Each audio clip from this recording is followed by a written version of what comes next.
Hello and welcome to the second chapter of calculus.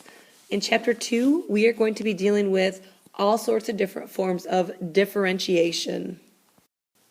In 2.1, we're going to specifically be looking at the derivative and the tangent line problem, which we've already kind of touched base on a little bit. And our objectives are going to be to find the slope of a tangent line to a curve at a given point. We're going to use our limit definition that we've been using to find the derivative, and then we want to be able to understand the relationship between differentiability and continuity when we're all done with this section. So the first thing we're going to look at is the tangent line problem. Now during the 17th century, calculus grew based on four major problems. These four major problems revolved around the tangent line problem, velocity and acceleration, minimum and maximum problems, and then the area problem. These are your four kind of like key types of problems in any calculus class. And each one of these problems involves the idea of a limit. With the tangent line problem, our goal is to find the slope of a tangent line at a point, which is generally noted as P. And to do this, we can use the secant line. Now, I know we've talked about this already, but if you remember, the secant line is just a line that goes through 2 points on your curve, kind of like this blue line here. Okay, so in order to find the slope of the tangent line at a given point, we're going to find the slope of the secant line through the point of tangency and a second point on the curve. So our point of tangency is going to be here, and then we just pick an arbitrary point somewhere else on the curve, and now we've created a secant line. And if you recall, as we take this secant or this second point here and we move it closer and closer to this point of tangency, eventually we're going to get a slope that is the point of tangency, or at the point of tangency. Now to calculate the slope of the secant line, so we're going to denote that with M with a subscript of SEC for secant. We're still going to do our change in y over our change in x. If you look at your change in y, if I have f of c for my y1 value and f of c plus the change in x, remember delta means change in x, then my change in y, which is this distance here, is going to be found by taking f of c plus delta x minus f of c. So I'm going to go f of c plus delta x minus f of c. And then I'm going to divide that by the change in x, which is just going to be, I have c and c plus delta x. So I have c plus delta x minus c. And if we simplify that then, we have f of c plus delta x minus f of c, all divided by, your c's are going to cancel, so then you're left with the delta x. Now this here should look extremely familiar, as this is really our difference quotient that we did back in pre-calc and we started this year with. So just to reiterate, we did talk about having the right-hand side of our equation being the difference quotient, and we know that the denominator of the slope formula, which is our change in x, and the numerator then is the change in our y values. So to formalize the definition of a tangent line, all we have to do now is we're taking the limit. And we want to take the limit because remember, on that secant line, we're moving that second point closer and closer to the point of tangency, so that's where our limit piece comes in. So the limit, as a change in x approaches 0, of the change in y over the change in x is really equal to the limit of our difference quotient, which again, the limit of our difference quotient is really the slope. So example 1 says to find the slope of the graph of f of x equals 2x minus 3 at the point 2, 1. So the first thing I'm going to do is I'm going to start out by taking the limit as the change in x approaches 0 of our f of x plus delta x, or because I know that x is 2, I'm just going to plug that in. So I have 2 times 2 plus delta x minus 3 and I'm going to subtract f of x. Well, when I plug this 2 in for f of x, 2 times 2 is 4 minus 3 is 1. So I'm going to subtract 1, and then I'm going to divide the whole thing by delta x.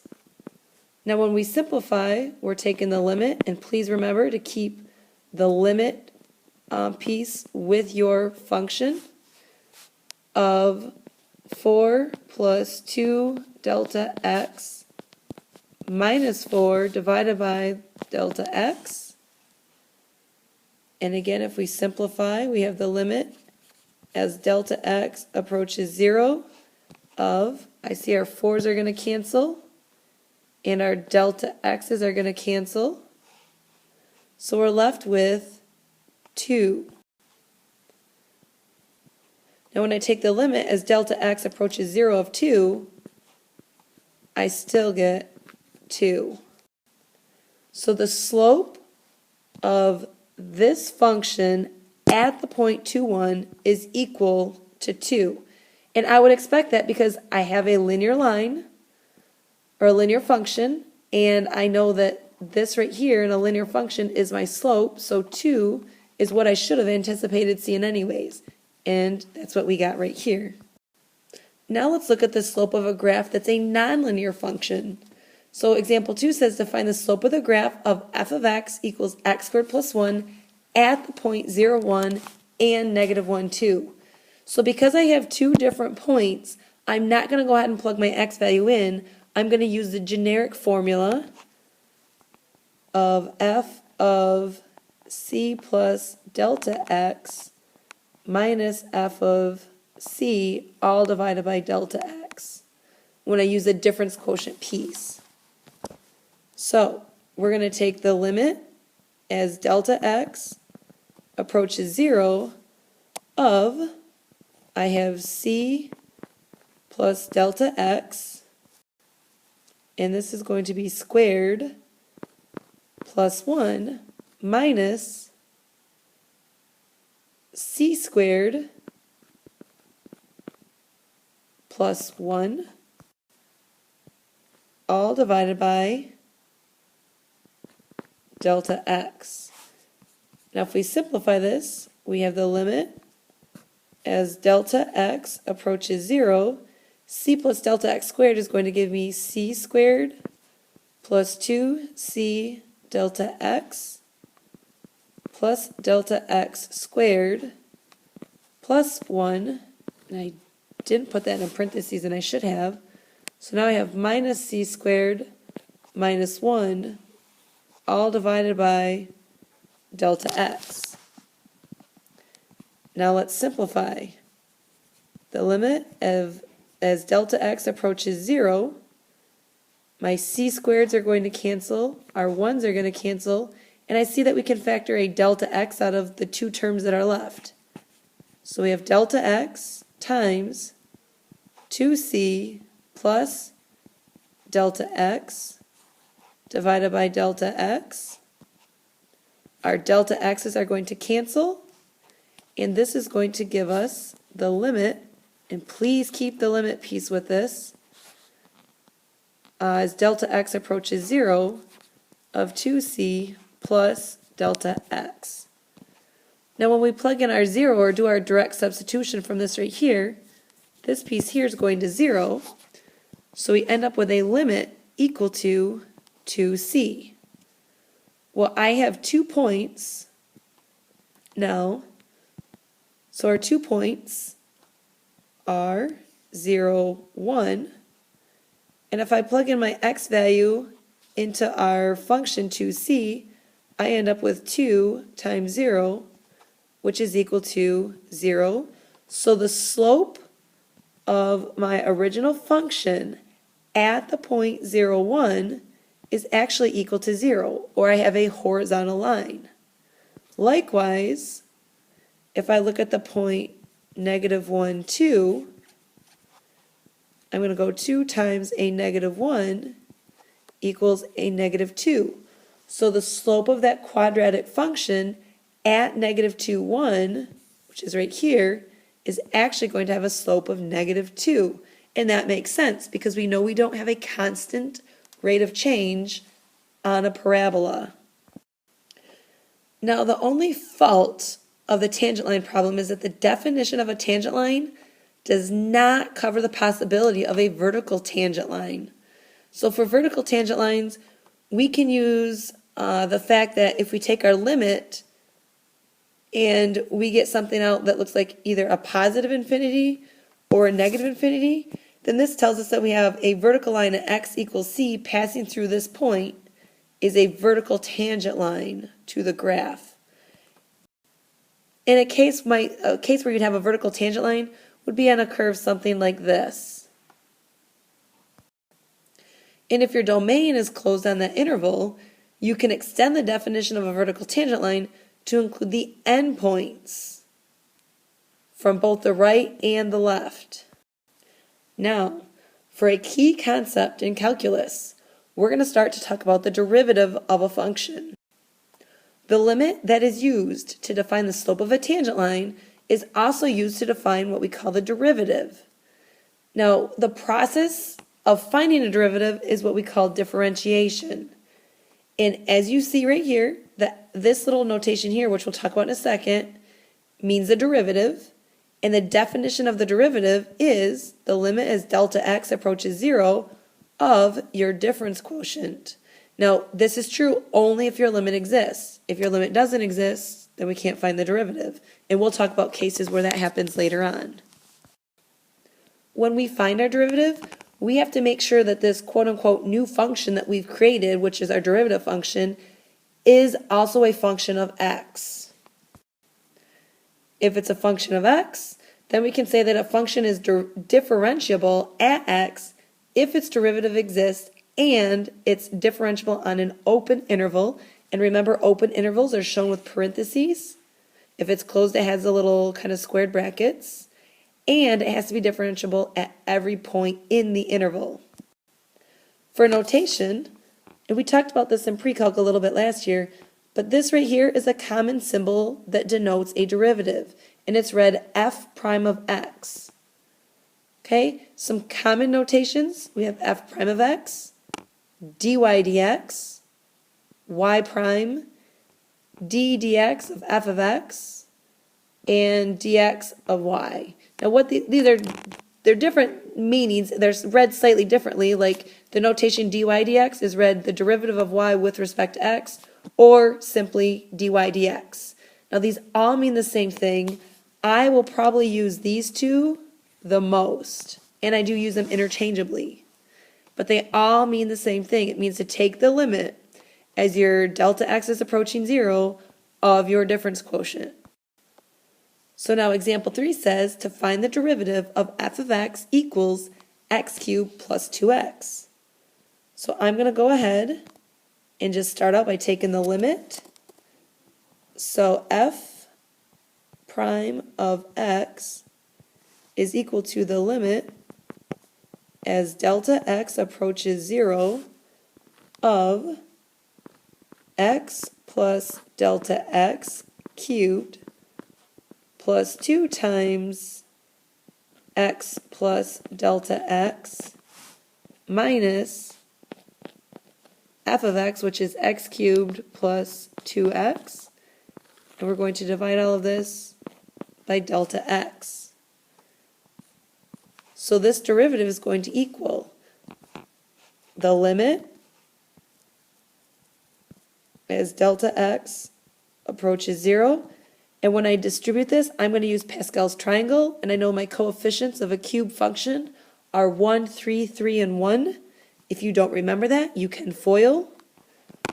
But that's going to give me x cubed plus 3x squared times delta x plus 3x delta x squared plus delta x cubed. Then we have plus 2x plus 2 delta x minus x cubed minus 2x all divided by delta x. And let's do some cancellations here. X cubes are going to cancel. 2x's are going to cancel. And this is going to leave us with the limit as delta x approaches 0. I notice I have a delta x, and a delta x. So I'm going to factor that out. So I have delta x times 3x squared plus 3x plus delta x plus 2, all divided by delta x. My delta x's are going to cancel, and we're going to be left with the limit as delta x approaches 0 of 3x squared plus 3x plus delta x plus 2. And if I do my direct substitution and I plug in here, this is going to be 0. So this is going to leave me with, oops, and I apologize, this 3x should actually also have a delta x because this was a delta x squared. So this too, because this was a delta x, this should also go to 0. So this is going to leave me then with 3x squared plus 2. 3x squared plus 2 is a differentiable continuous function, so that would be the equation of a tangent line on this curve x cubed plus 2x. And the last example we're going to look at today deals with finding the derivative for the function of f of x equals the square root of x. Once we do that, we're going to find the slopes at 2 points, 1, 1, and 4, 2. And then we want to look at the behavior of f at the point 0, 0. So, to do that, we're going to start out with a limit. So we have the limit as delta x approaches 0 of the square root of x plus delta x minus f of x, which in this case is just the square root of x, divided by delta x. Now we have a denominator that has some radicals in it, so we can rationalize that. And remember, when we rationalize it, that's going to give us x plus delta x plus the square root of x. And we're going to do that in both the numerator and the denominator.